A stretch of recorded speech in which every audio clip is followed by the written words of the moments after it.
Hello everyone, welcome to my class. Myself Janisha from St. Joseph Composite PU College, Vijaypur.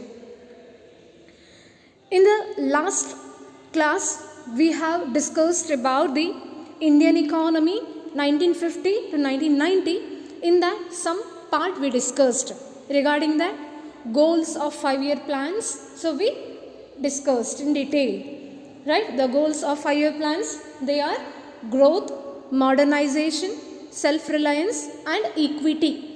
And these are all the objectives of the goals of 5-year plan. So this is very essential to fulfill the system of economy, to fulfill the desire of the economy. And today let me discuss furthermore these concepts regarding this Indian economy in 1950-1990. Let us now see how the first 7 5-year plans that covering the period 1950 to 1990 attempted to attain these 4 goals and the extent to which they succeeded in doing so with reference to agriculture, industry and trade. We know that already, we came to know that. So these 4 goals of 5-year plans, so this will succeeded by the way of the sectors like agriculture, industry as well as the trade. So in detail now, see what about in the sector called agriculture. So you know that what is agriculture? Agriculture means what?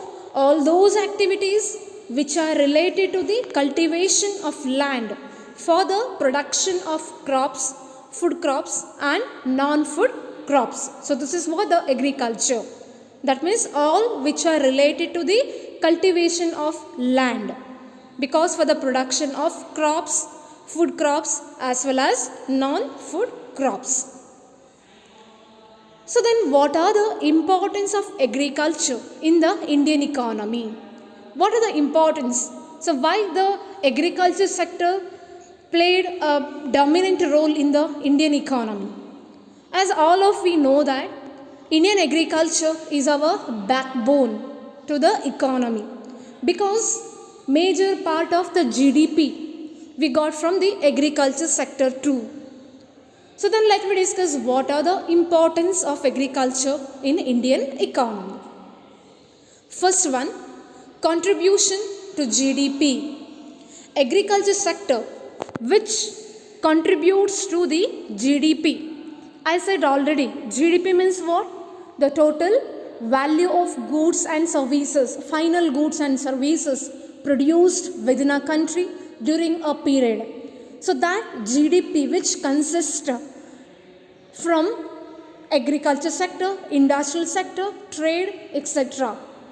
Right? So like that only, in that agriculture, so major part of the agriculture crops or cultivated land, so that we can get from the what? Major part of this contribution we can get from the agriculture sector. So that GDP can be measured, that is with the help of these sectors. And also you know that GDP is the main indicator of the economic welfare. So that if we can say that, economy is welfare when there is a GDP will be more. So that agriculture, it is one of the contribution to the GDP. Second one, supply of wage goods. As we know that agriculture, it supplies more productive resources. And also not only the agricultural crops, but also non-agricultural crops also we can get from the agriculture. Take for example raw materials. So raw materials in the sense agriculture crops only, raw cotton, raw silk. So this would finally convert it into final goods, and this is also benefit to the economy.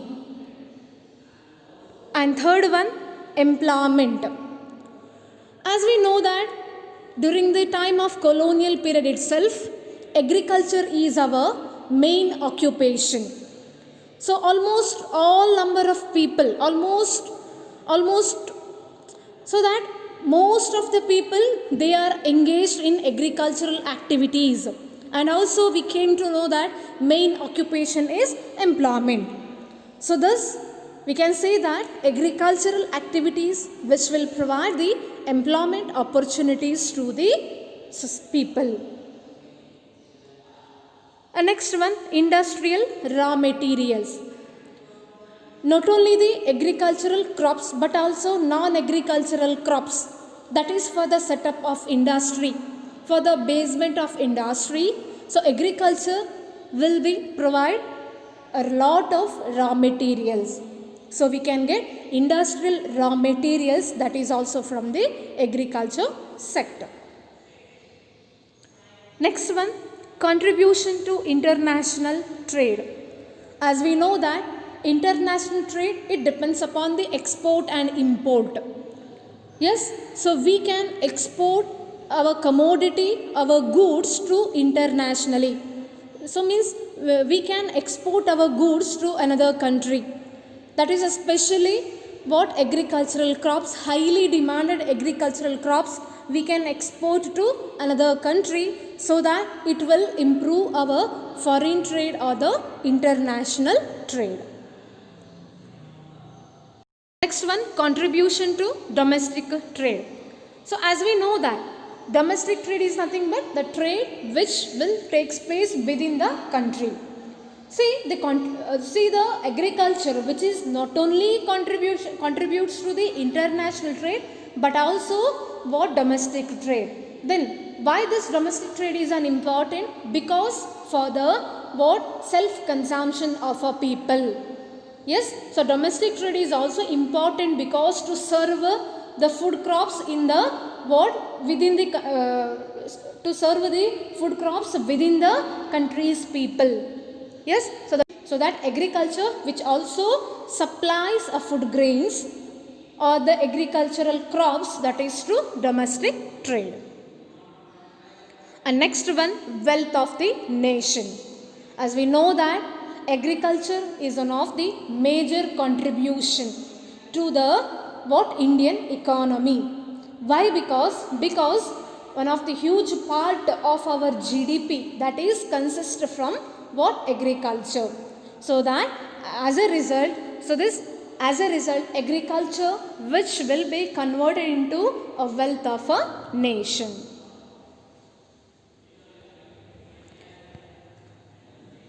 These are all the importance of agriculture in the Indian economy. Now let me discuss about problems of Indian agriculture. What are the problems of Indian agriculture? First one, lack of permanent means of irrigation. That means we know that our agriculture or Indian agriculture, it is mainly depends upon the monsoon. Yes, due to the lack of rain, so definitely agriculture sector will face the problem. As a result, so that we can say that permanent irrigation facilities, if it is not available in the agriculture, then our agricultural productivity or efficiency of the agriculture crops will be neglected. So this is what one of the problem. Second one, deficiency of finance. In the Indian agriculture, we came to know that all type of farmers or cultivators are there. Even though small farmers and rich farmers. So rich farmers, they can buy or they can adopt modern type of technology, that is HYV seeds or pesticides, fertilizers they can use, and because of they are having a lot of investment, because they are having a lot of money. But what about the poor farmers? So the poor farmers, they will face some of the problems. But what about the poor farmers? Poor farmers, definitely they will face the problem of a financial, and they cannot able to adopt modern technologies in the agriculture sector. As a result, their agricultural productivity will be low. So this is what the second one problem. Third one, conventional outlook. Conventional outlook in the sense, still agriculture sector, it is not adopted a modern way of technology. Still we are using traditional method of still we are using the traditional method of agriculture. Due to the traditional method of agriculture, definitely it will cause the problem of low productivity, low efficiency in the agricultural crops. As a result, our GDP or the wealth of the nation will be decreases. So that we can say that by adoption of modern technology, thus we can say that by adopting the modern technology, we can improve our agricultural production. Next, small and scattered holding. Due to the small as well as the scattered holdings, so this will create the problem of productivity, because a small farmers they cannot be able to adopt the modern technologies. So when they cultivate the land in scattered way, definitely the yielding will not be sufficient, or yielding we cannot get proper way. Next one, lack of organized marketing system. As we know that still our Indian agriculture following the method of traditional.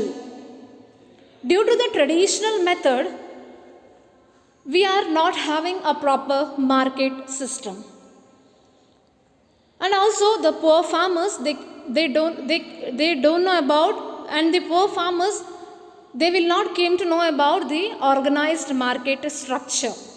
So due to this absence of organized market system, it will result again the productivity of the agriculture.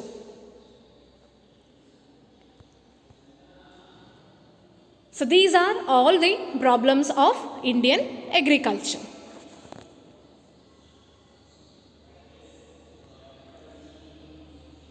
Okay students, in the next class we'll discuss about furthermore regarding this concept. Thank you.